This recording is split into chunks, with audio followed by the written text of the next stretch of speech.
Halo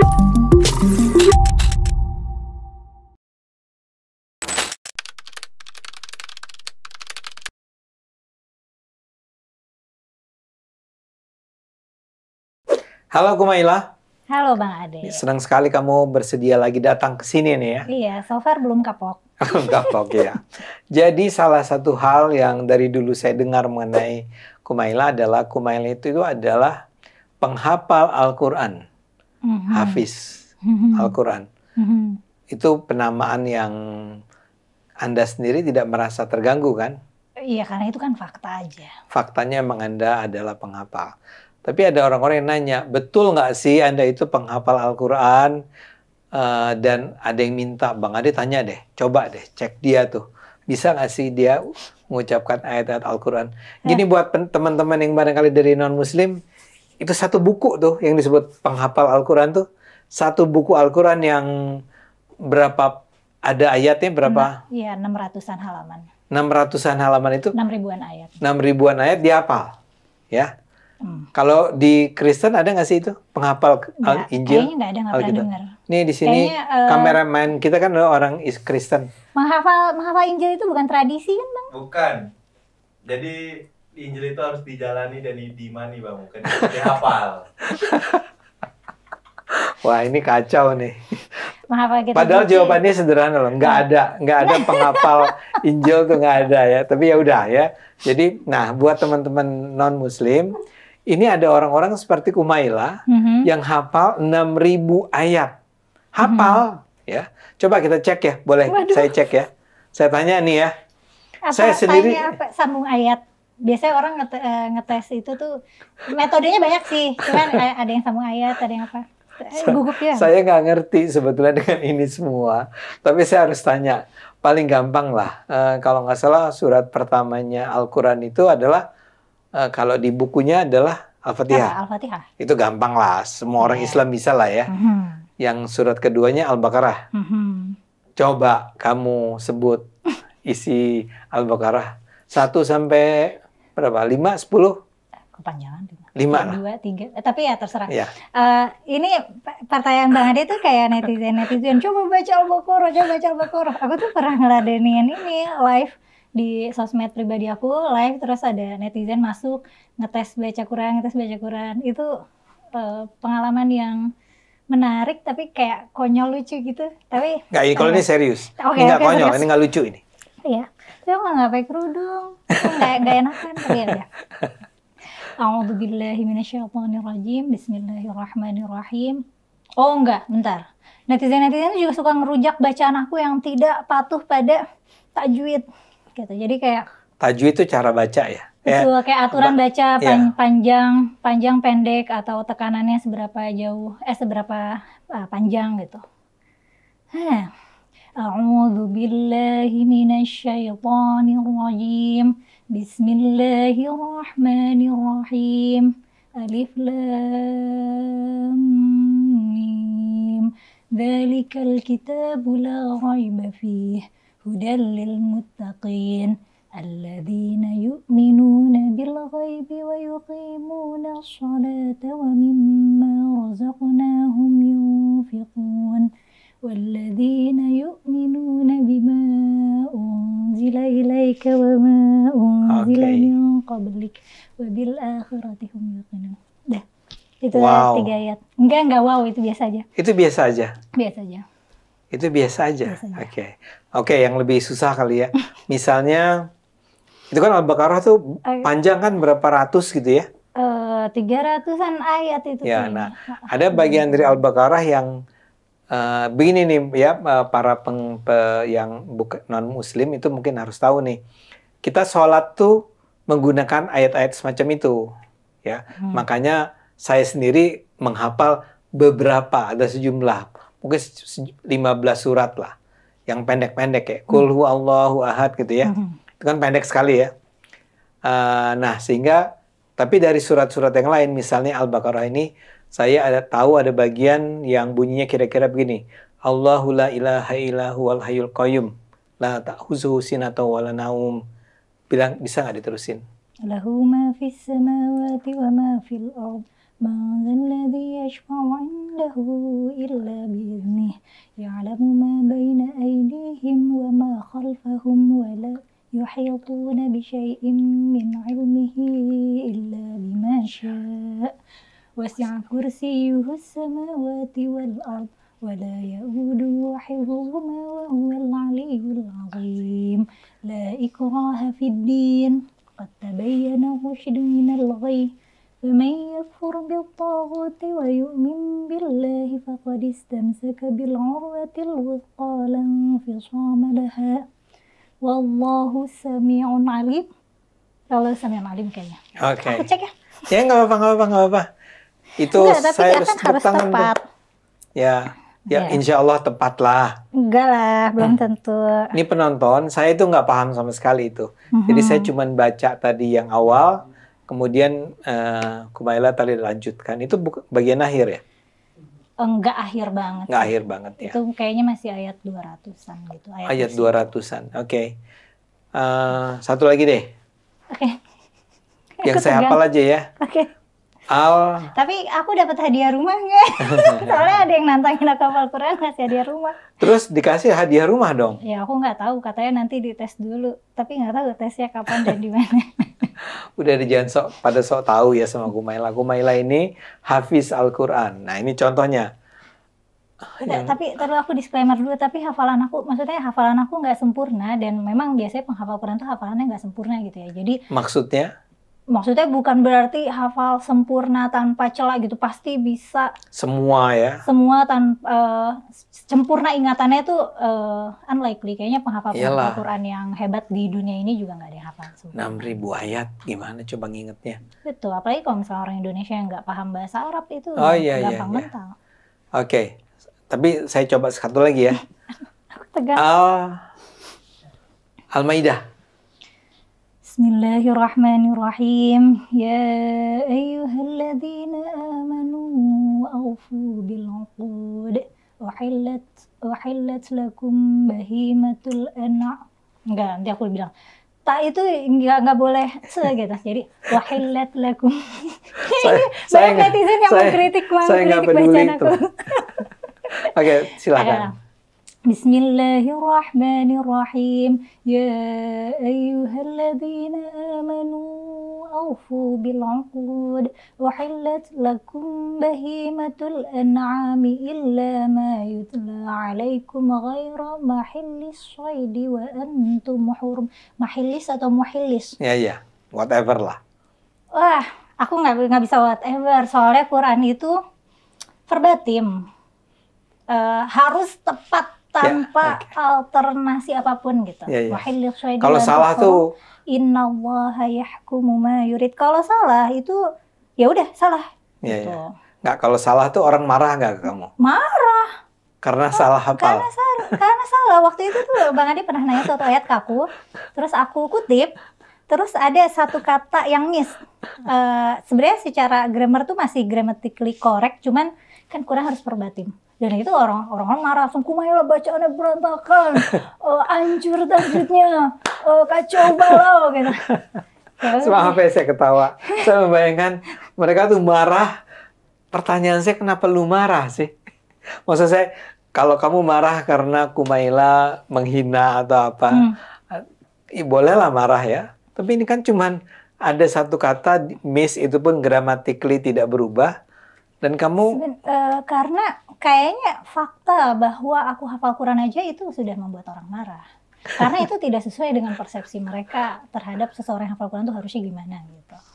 Orang tuh punya persepsi bahwa seharusnya seorang penghafal Al-Quran misalnya saja nggak cekikikan kayak Anda ya.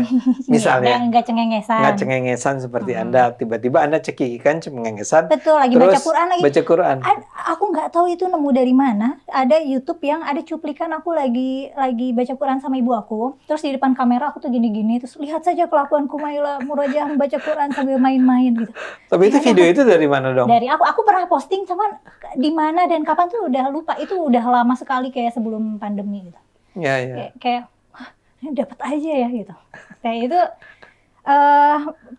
Masyarakat Indonesia, selain Muslim Indonesia lebih tepatnya, selain sangat terobsesi pada hafalan dan pada penghafal Quran, ada mitos-mitos seputar penghafal Quran kan, misalnya jenazahnya nggak akan membusuk lah, atau Oh, kalau Anda penghafal Al-Quran, jenazahnya tidak akan membusuk. katanya kan gitu. Senang dong Anda. Yang itu kan tidak nyata, itu kan melawan hukum alam. Yang namanya melawan hukum alam itu kan tidak akan terjadi. Iya. Udah gitu, selain terobsesi pada hafalan, terobsesi juga pada pelafalan gitu. Orang Indonesia tuh pelafalannya lebih fasih daripada orang Arab.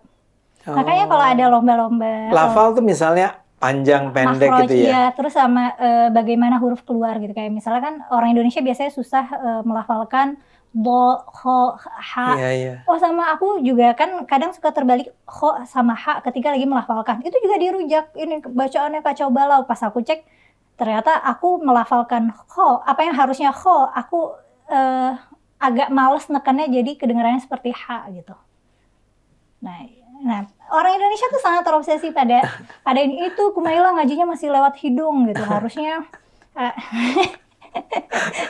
Nah, ini menarik sekali. Saya minta maaf kalau saya ketawa. Ini bukan dalam arti saya melecehkan loh, tapi saya merasa itu emang menggelikan sebenarnya.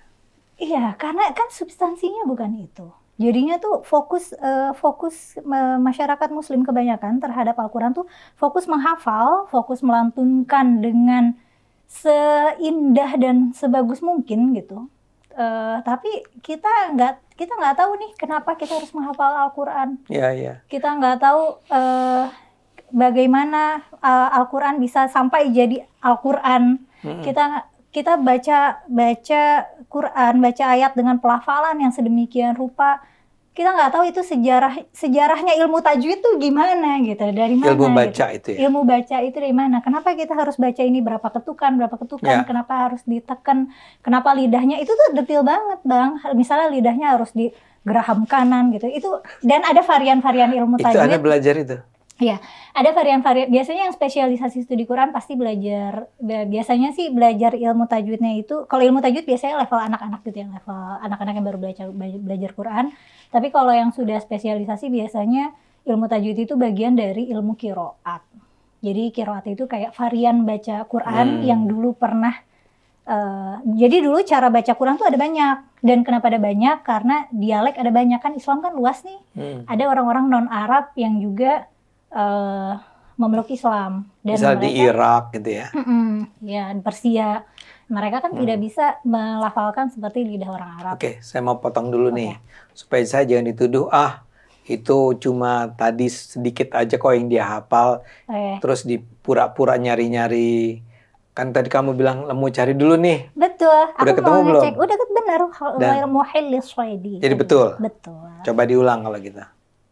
يا أيها الذين آمنوا أوفوا بالعقود وحلت لكم بهيمة الأنعام إلا ما يتلى عليكم غير محل الصيد وأنتم حرم إن الله يحكم ما يريد. Ini apa? Al-Maidah ya? Al-Maidah. Oke. Kalau gitu satu lagi deh. Al, kan depannya hampir semua al ya? Betul, karena al itu kalau di bahasa Inggris setara sama the. Oh, the. Al apa, Sa? Nih ada temanku di sini. Al apa lagi? Apa? Az-Zuriyat. Az-Zuriyat nggak ada. Zuriyat itu artinya keturunan. Ini maaf ya penonton. Ternyata yang benar adalah Az-Zariyat. Nggak terkenal nih suratnya, jadi. Betul, karena itu ada di juz 26. Dan biasanya yang hafal itu ya udah penghafal yang senior. Biasanya kan orang hafalin dari depan gitu. Maksudnya juz 28, 29, kadang-kadang ke juz 27, terus ke juz 1, 2, 3 gitu. Juz amma tuh ya?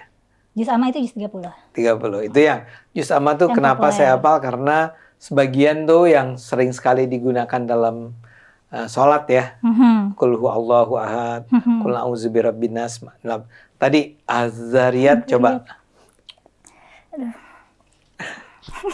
aku tuh gugup beneran karena takut salah. Ya, karena sebelumnya tuh salah kecil tuh kayak diteropong ya.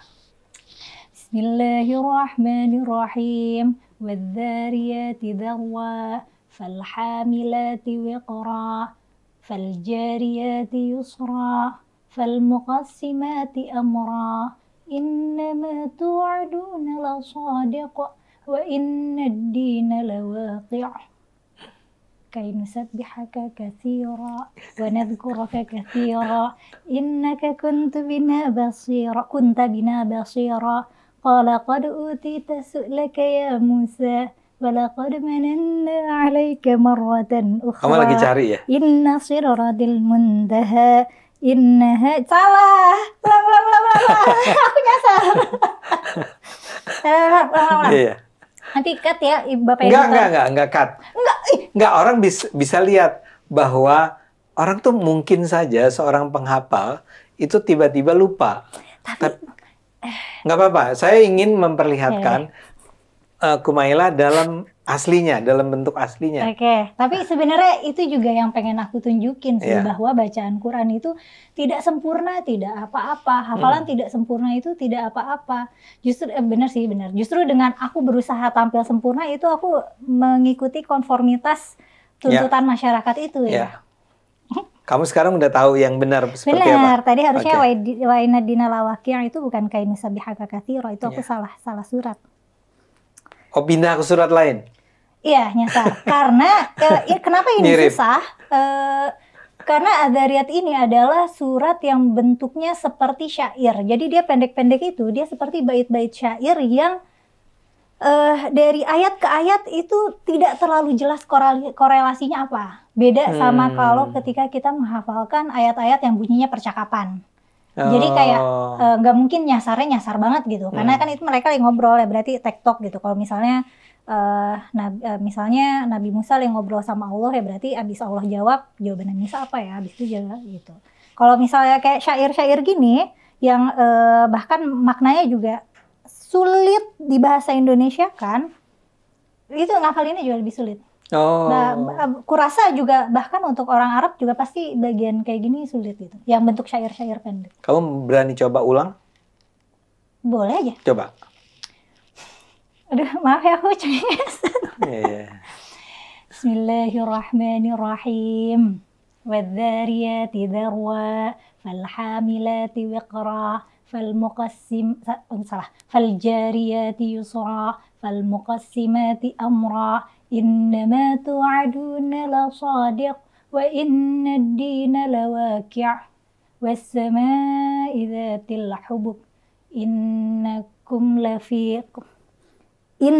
lafi qawlim mukhtalif yu'faku anhu man ufik qutilal kharrafun alladzina hum an salatihim yuhafizun. Salah.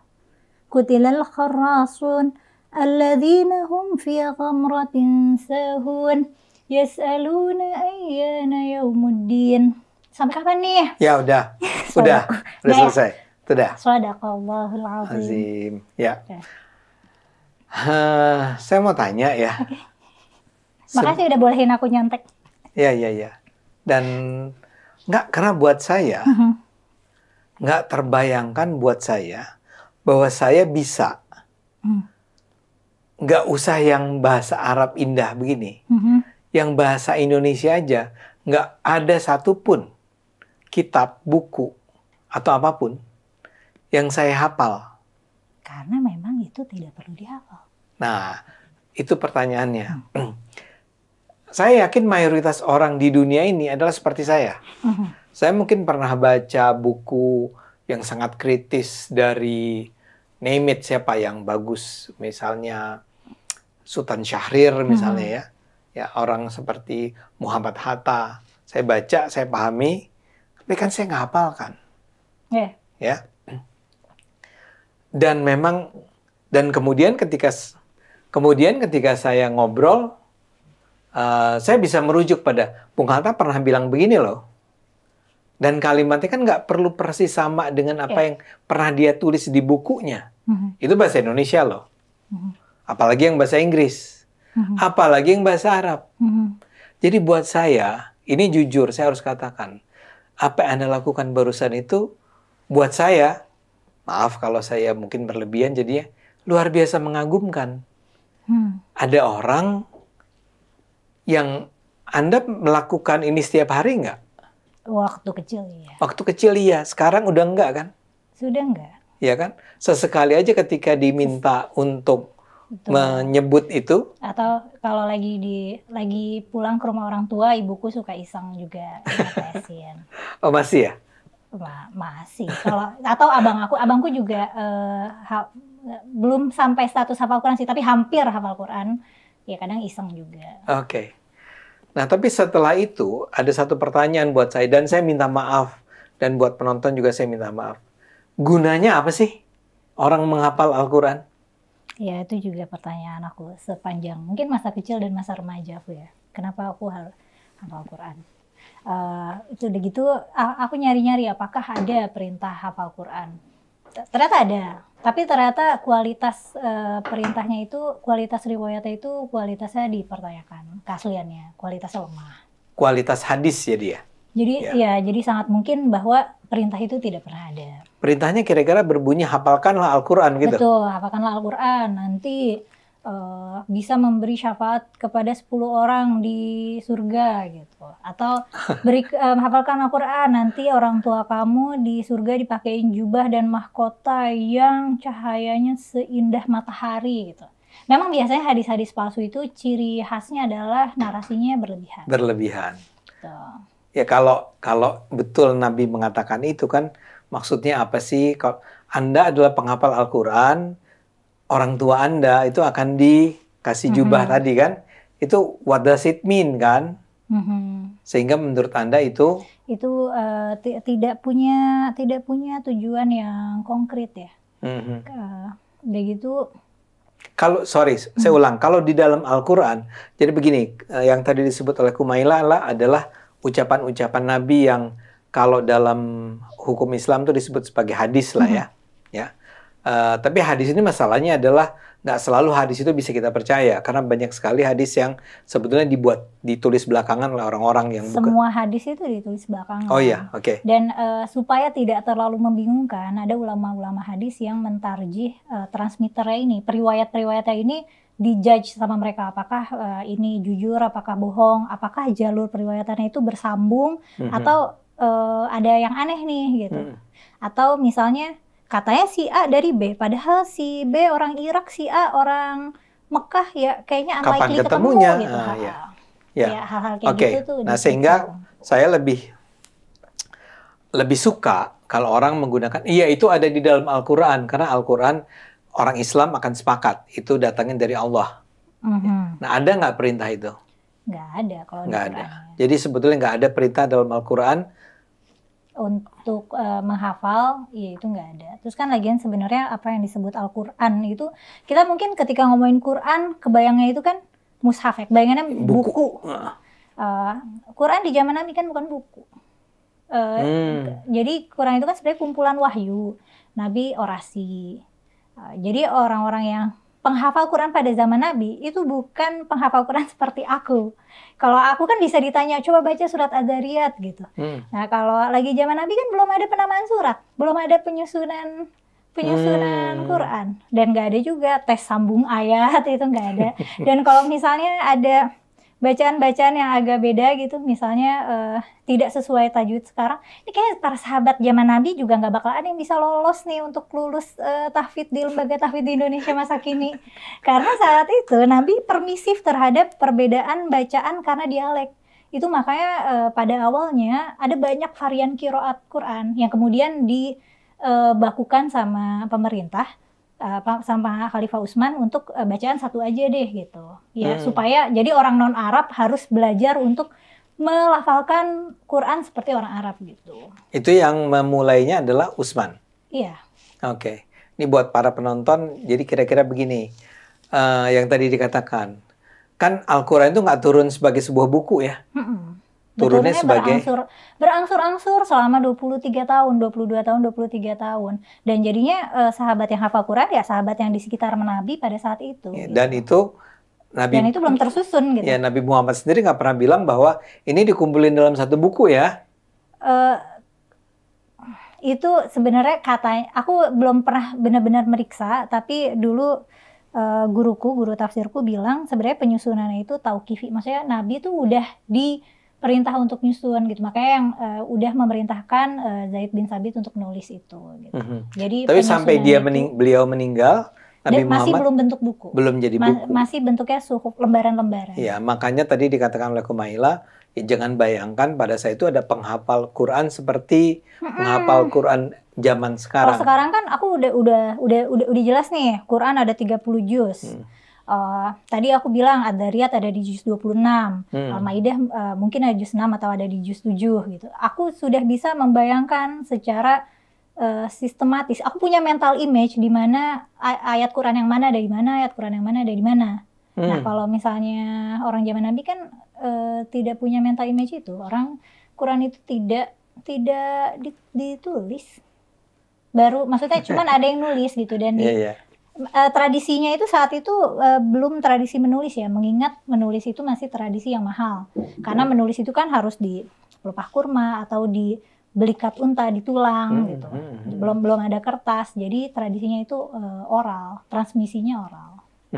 Nah, sekarang bisa nggak Kumaila menjelaskan kenapa ada tradisi orang menghafal Quran? Itu satu ya.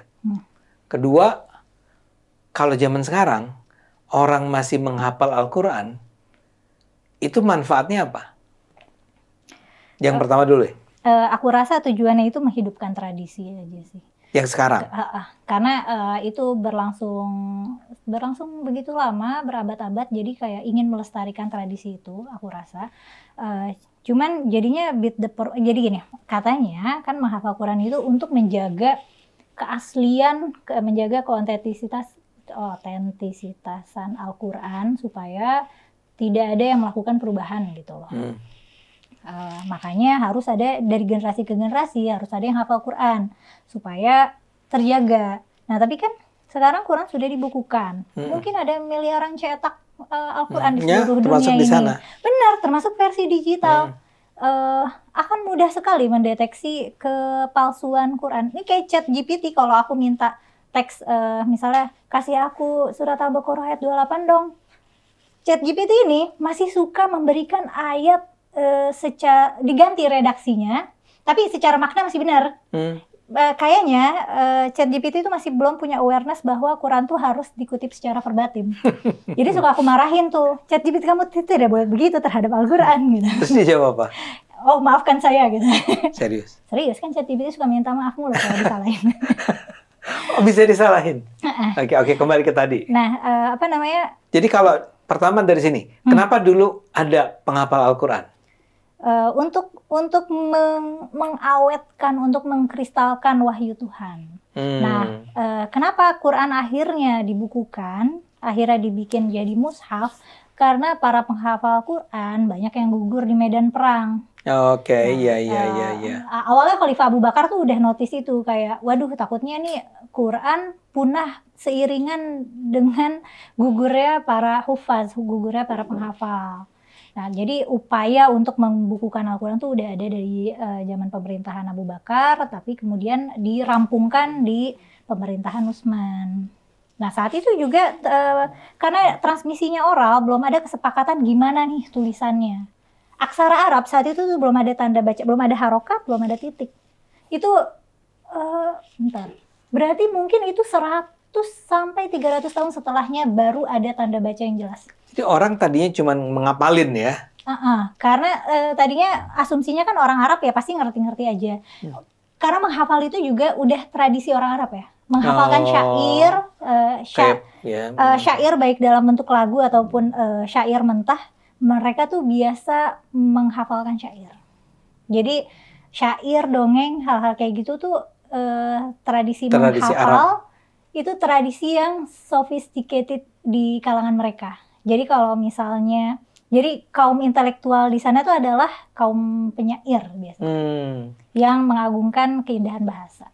Nah, pada saat tertentu, pada periode tertentu, diputuskan bahwa apa yang dihafalkan itu, ada jadi oral, itu dipindahkan menjadi tulisan.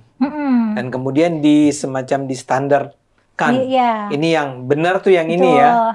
Yang benar tuh begini. Dan bacaan juga distandarkan. Tadinya kan ada banyak dialek, ya makanya Oke. banyak kiroat. Akhirnya dibikin aja kayak kiroat resmi itu apa. Nah, kayak orang Indonesia misalkan pakai kiroat Hafs. Orang Libya itu ya mungkin Kolun atau apa. Jadi ada orang Afrika Utara tuh kiroatnya agak beda. Jadi kalau kita dengerin kaset Quran nih dari Qori sana, kadang-kadang bacaannya agak beda. Itu mungkin kalau kedengeran sama netizen Indonesia juga, wah ini Qori bacanya salah nih. Mungkin gitu kali. Ternyata dia dari Libya.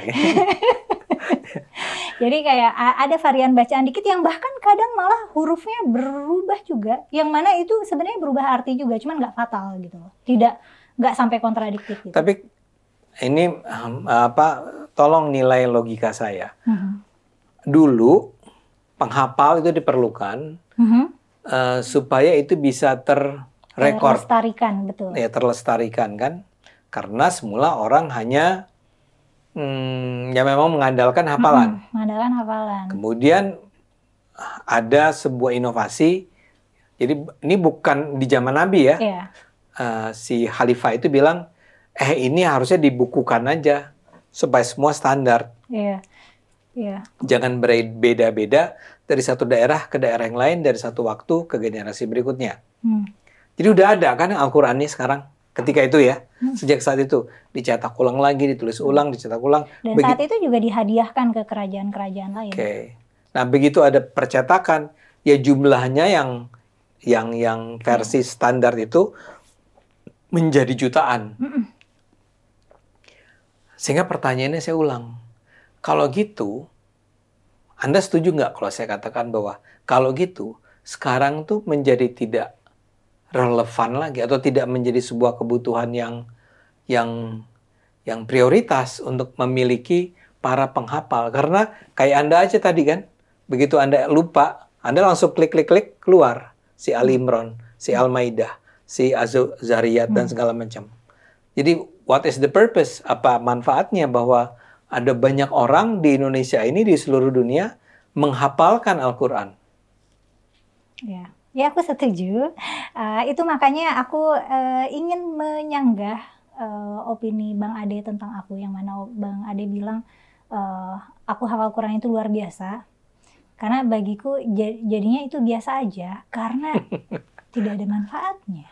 Tidak ada, gini, jika generasi, ini anak-anak kita semua, generasi muda kita hafal Quran, tapi tidak diimbangi dengan wawasan sejarah, nggak diimbangi tentang sastra bahasa Arab, atau nggak diimbangi dengan pengetahuan tentang agama, bukan cuma dari akidah ya, tapi juga dari sisi sosiologis gitu, dari sisi politik dan segala macam.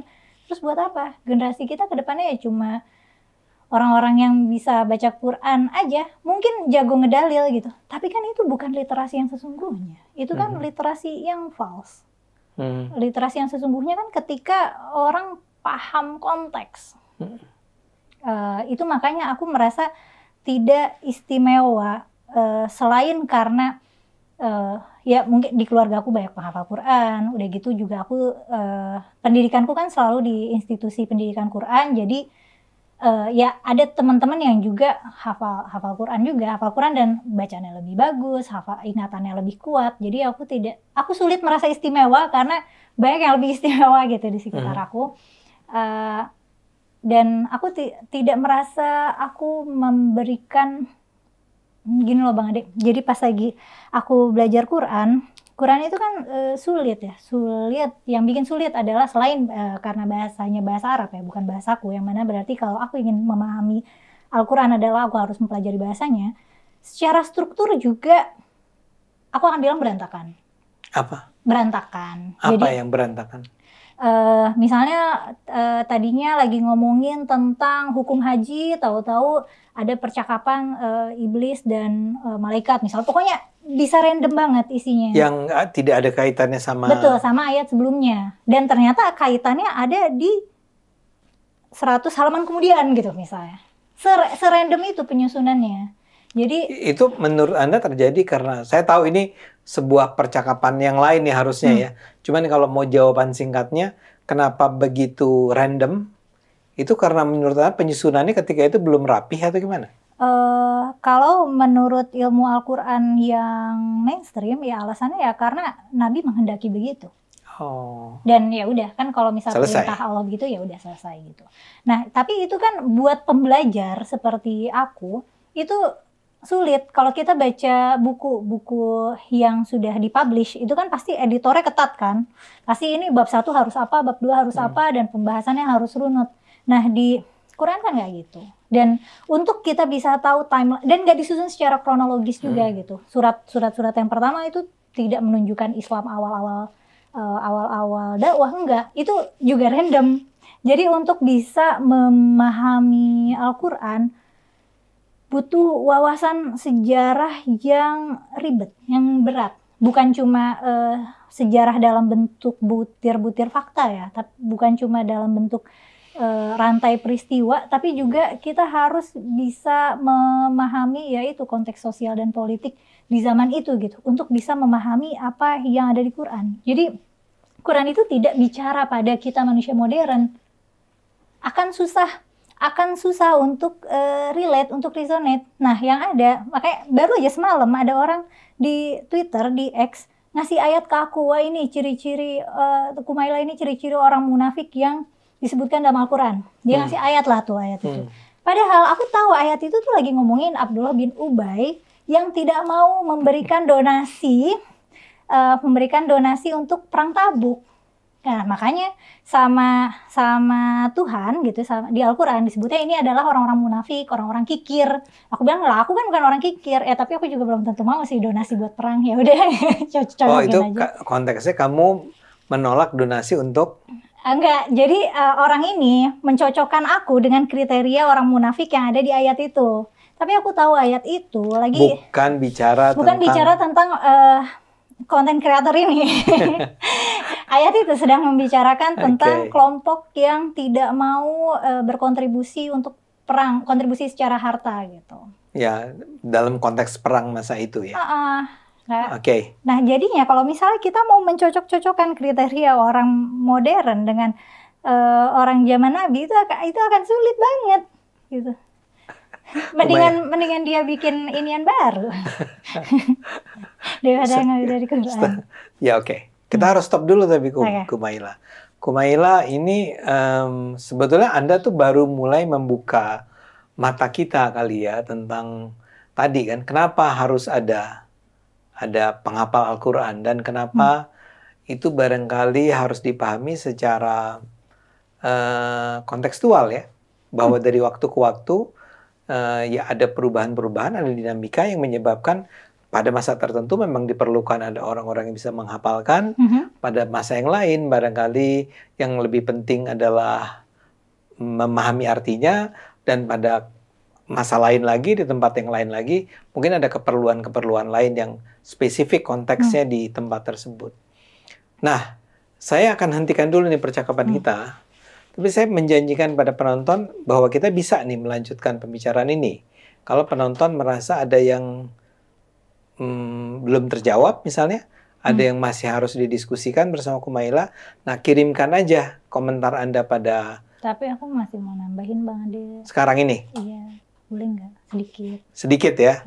Tapi saya mau, sebelum saya tutup, saya ingin sampaikan kepada penonton agar kalau penonton ada yang masih kepengen tanya, ajukan aja sehingga kita bisa bicara lagi di kali berikutnya mengenai soal-soal itu. Silahkan. Enggak, ini aku punya pertanyaan, kenapa ya industri pendidikan tuh sangat masif sekali mendorong hafalan Quran dan tajwid? Aku ada kecurigaan karena itu adalah aspek paling mudah dalam belajar Quran. Kan menghafal dan membacanya itu kayak baru, sebenarnya itu adalah level dasar, tapi karena nggak bisa naik level ke pemahaman yang lebih dalam, jadinya bagian dasarnya itu aja dikencengin dan dibikin mainstream. Puas. Jadi kayak itu udah cukup gitu. Tapi aku nggak tahu ini kecurigaan aku, tapi aku juga paham kalau misalnya mau memahami lebih dalam itu dibutuhkan talent pengajar yang juga tidak banyak ya. Kayak orang ini kok mahasiswi studi Islam juga nggak banyak. Pengajian mungkin banyak. Nggak, untuk mengajar apa? untuk mengajar Islam secara akademis. Oke. Jadi bukan mengajar hafalan ya. Mm-mm. Jadi kan intinya Kumaila mau bilang sebetulnya paling gampang tuh mengajarkan hafalan atau membaca, mengajar cara membaca menghafal. menghafal. Itu Karena paling kan gampang. mengajarkan menghafal kan cuma kita contohin ulang-ulang, contohin Ya. ulang-ulang. Gitu. Iya.